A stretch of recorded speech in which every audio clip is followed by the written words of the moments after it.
Isang araw bago ang Valentine's Day, dumoble na ang presyo ng bulaklak sa Dangwa sa Maynila. Pero doon pa rin dumadayo mga bibili ng panregalo sa kanilang mga mahal sa buhay. Mula sa Maynila, nakatutok live, si Obre Carampel. Obre. Mel, ngayong bisperas ng Valentine's Day ay mas dagsana nga ang mga tao rito sa Dangwa para bumili ng bulaklak na panregalo para sa kanilang mga mahal sa buhay. Si Lerick Reyes umiiwas sa siksikan, kaya ngayon pa lang bumibili na raw ng mga bulaklak na ibibigay niya sa kanyang girlfriend bukas. Mas mura po kasi ngayon eh. Pag bukas po kasi may dagdag po 100, 200 gano'n.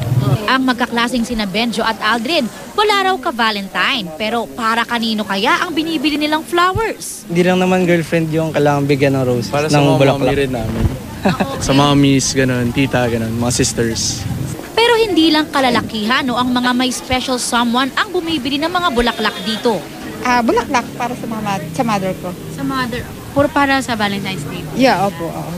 Wow. Taga-Olonga po pa kami. Taga-Olonga po, bakit po kayo dumayo sa Dangwa? Alam namin, mas mura dito. Okay. Sa lola ko po.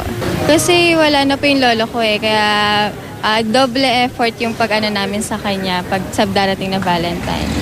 Ibibigay mo kay... Mami po. Kay mami, dahil walang boyfriend. Hindi, inutusan po ako ng daddy ko. Ay, okay. He's in Australia po. Okay. So, isusurprise niyo yung inyong... Apa. Doble na ang itinaas ng presyo ng mga bulaklak. Ayon kay LV Chen, may-ari ng isang flower shop, bukod sa pagtaas ng demand sa bulaklak, may shortage din daw mula sa pinagkukunan nila sa Baguio.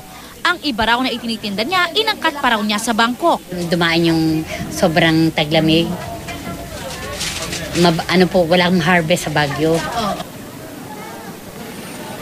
Sa rami ng klase ng mga bulaklak na pagpipilian, tiyak daw na makakahanap ng swak sa budget. Pwedeng bumili ng tig-isa, tig-tatlo, o magpa-arrange ng bouquet. Ang presyo, depende sa klase ng mga bulaklak. Para sa may mas malaki ang budget, may mga imported na bulaklak din, tulad ng Ecuadorian roses at rainbow-colored roses na mula pa raw sa Netherlands. May mga bulaklak din na nakabox na may kasama pang stuffed toy. Sa mga allergic sa bulaklak, tamang-tama ang chocolate bouquet at pets.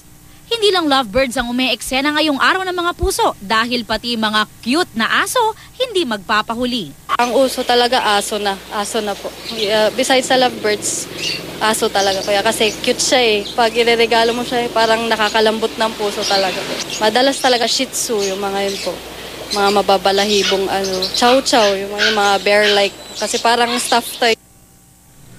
Mel, unti-unti na rin sumisikip ang daloy ng trapiko, partikular dito sa Laonglan Street. At dahil 24 hours na bukas itong Dangwa Flower Market, ay mas inaasahan na dadami pa ang mga dadagsang tao bukas sa araw ng mga puso. Mel? Maraming salamat sa iyo, Obre Carampel.